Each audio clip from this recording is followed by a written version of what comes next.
All right, buckle up, everyone, because today we're diving headfirst into the world of African banking and fintech.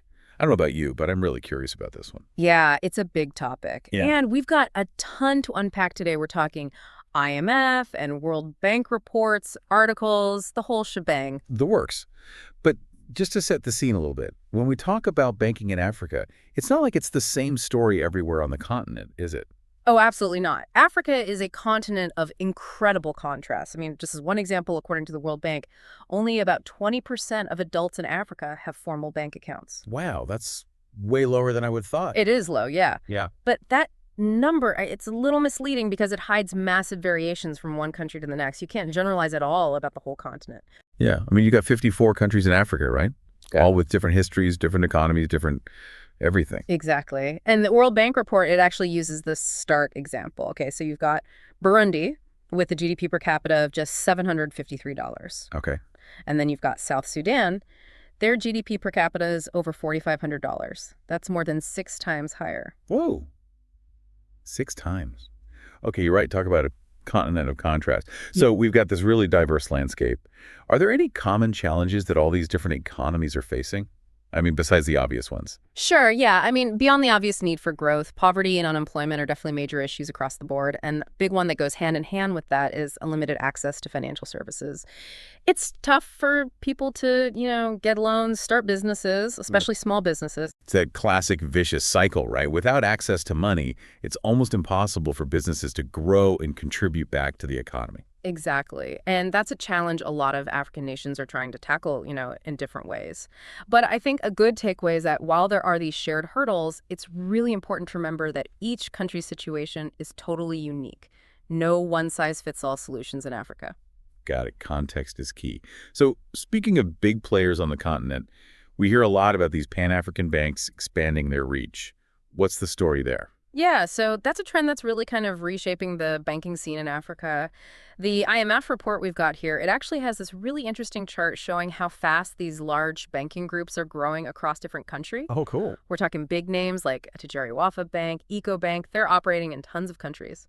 Okay, so more banks, more competition. Sounds like it could be a good thing, right? Oh, it's complicated. It's never simple, is it? Like there are always two sides to every coin. Right. There are definitely some potential benefits that the IMF report points out. Like, for one, increased competition, Right. which is always a good thing for consumers, right? Makes sense. And then there's the potential for these big banks to bring in new innovations and technology. Okay. Maybe even expand access to financial services for some people. So there's that potential upside. Okay, so I'm seeing the good side, but you said complicated, so what's the catch? The catch, and it's a big one, is something called contagion.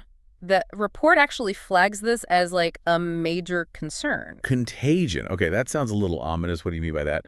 Like a financial pandemic? It's a little bit like that. So imagine one country in the network, one with a bank that's part of this big Pan-African group. Imagine that country is facing some kind of banking crisis. Okay. Because these big institutions are so interconnected across borders, those problems, they can spread to other countries really quickly. Ah, okay, so one bank goes down, and it could trigger this domino effect across a whole region. Exactly.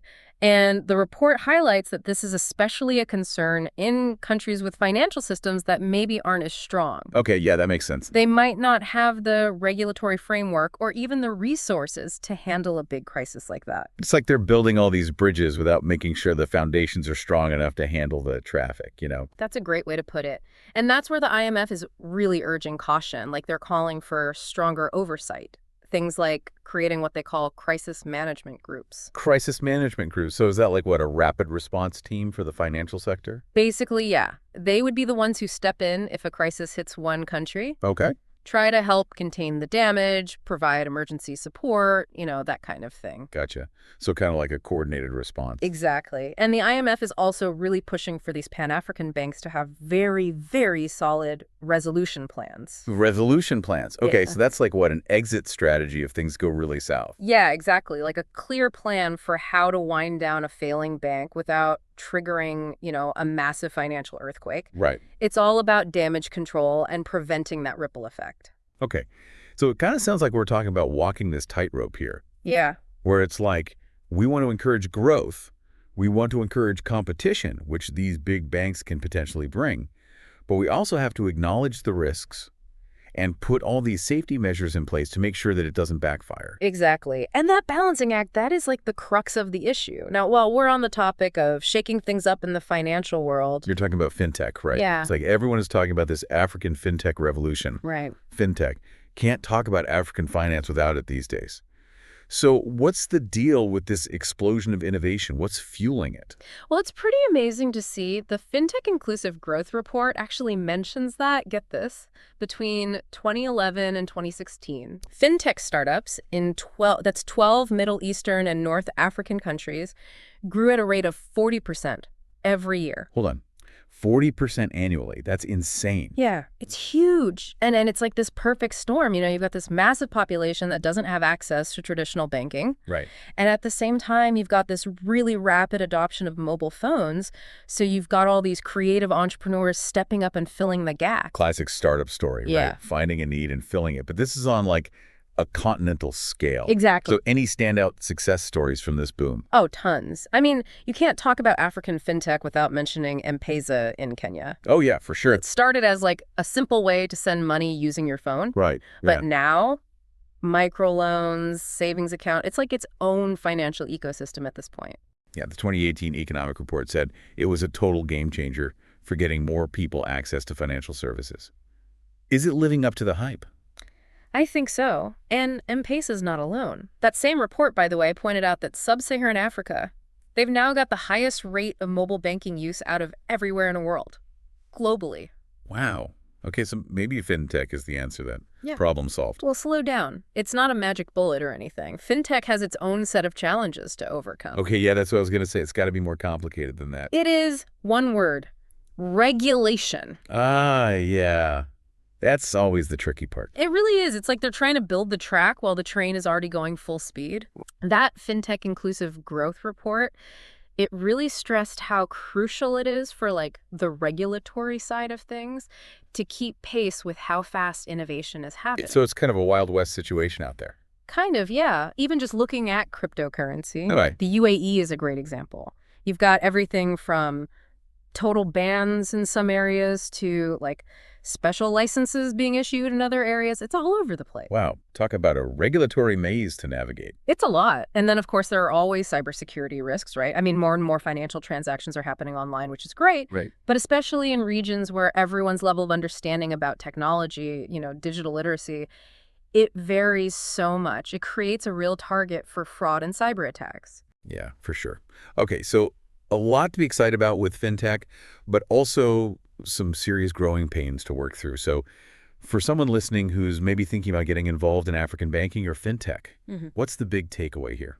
I'd say, like we said right at the beginning, it's all about context. There's just no one-size-fits-all answer when it comes to African banking and fintech. So true. I mean, imagine you're an entrepreneur and you need funding for your business. Do you go with a big Pan-African bank, leverage their resources and their reach?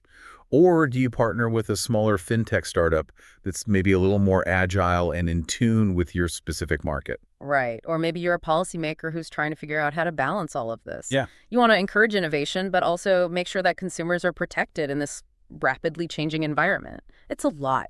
It is. Yeah. No easy answers. But it sounds like really understanding the specifics of like a country's economic situation, its regulatory environment, that's all super key. Yeah. And for anyone who wants to do a deeper dive on their own, definitely check out those World Bank and IMF reports we mentioned earlier. They're a great starting point. Solid advice. Okay, so we've covered a ton of ground today, the rise of these massive banks, the fintech boom, the challenges, the opportunities. But here's a final thought to leave you with. We've mainly focused on the big players here. But what about the potential of, say, community-based financial institutions in Africa? Could they hold the key to more inclusive and sustainable growth on the continent? That's a great question. Something to think about as you continue exploring the endlessly fascinating world of African banking and finance.